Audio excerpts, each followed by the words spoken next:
The first time I realized my new neighbor wasn't just bossy, but dangerously out of control, was around 2 a.m. when a thunderous engine shattered the quiet of our suburban Phoenix cul-de-sac. I bolted to my security app and stared in shock. There was Susan Reynolds, the iron-fisted HOA president, revving her massive pickup truck like she was about to charge a fortress straight at my heavy-duty wrought iron gate. With a bone-rattling smash, she plowed into it, only for her truck to crumple like tin foil against the unyielding steel. Steam billowed from the hood, her horn blared wildly, and under my motion-activated spotlights, she stumbled out, yelling that I'd wrecked her vehicle. That night, I knew this wasn't about neighborhood rules anymore. This was a full-blown feud, and if Susan wanted to keep coming at my gate, I'd make her regret every reckless move. My gate wasn't some fancy eyesore. It was a practical barrier of solid iron bars anchored in concrete, with a reliable deadbolt. I'd installed it after scraping together savings from my job as a night shift nurse at the local hospital. It was for my dad, Harold, who was pushing 82 and relied on a cane to get around. His mobility was shot after a bad fall last year, and my worst nightmare was a break-in where I couldn't get him to safety fast enough. So I got every city permit in order, hired a licensed crew, and built something that could stop trouble cold. It was my family's shield, and it was 100% legitter, so I thought. Trouble brewed 3 weeks after Susan got elected HOA president. Before that, she was just the nosy type who griped about holiday lights lingering too long. But with the gavel in hand, she turned into a neighborhood dictator. Fines flew for everything. A mailbox flag slightly askew, kids' bikes left on driveways. My first red flag was a neon yellow citation slapped on my gate. Unauthorized obstruction remove immediately.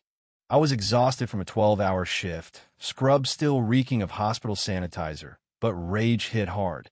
This gate had more approvals than my mortgage.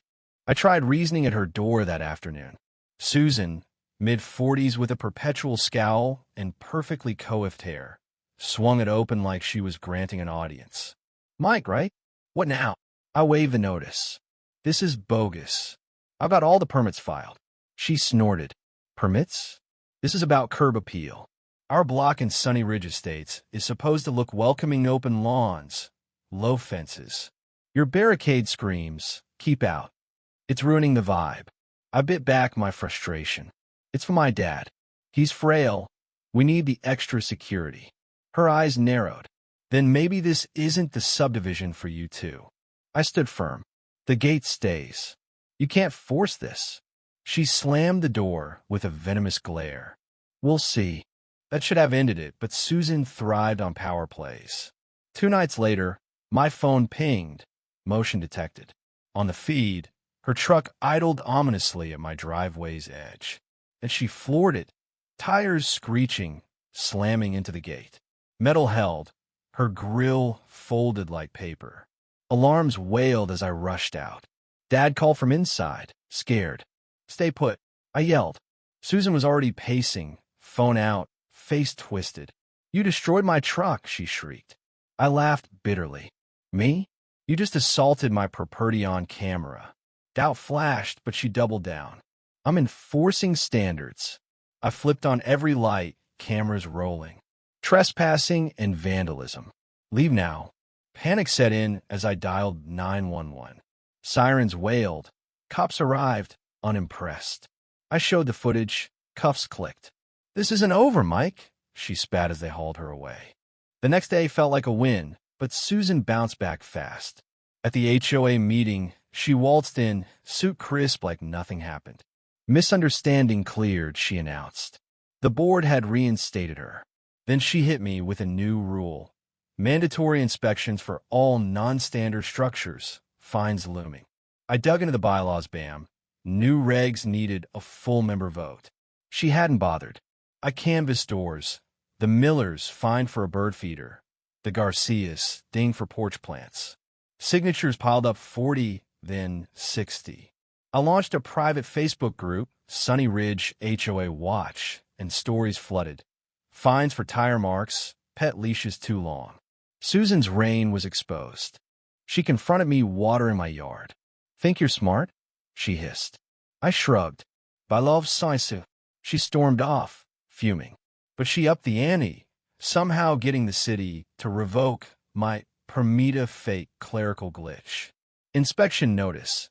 Remove or face $500 daily fines. My gut twisted, but I fought back. Public records revealed her own violation. An oversized deck encroaching on a flood zone setback. I tipped off zoning anonymously. Inspectors swarmed her place. She screamed as they ordered demolition. 2 days later, her deck came down board by board. I toasted with coffee from my driveway. Tough break on the aesthetics. She glared, the door slamming. Victory tasted sweet, but Susan went rogue. Trash bins overturned, fence scratches, anonymous threats. Move out. Cameras caught her one night.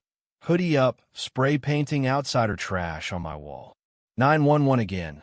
Cops nabbed her mid-act. Arrest 2. Vandalism, harassment. The group erupted in cheers. The board ousted her for good, electing my ally, Tom. Peace. Not yet. 3 nights on, alerts blared. Susan, crowbar in hand, prying at hinges.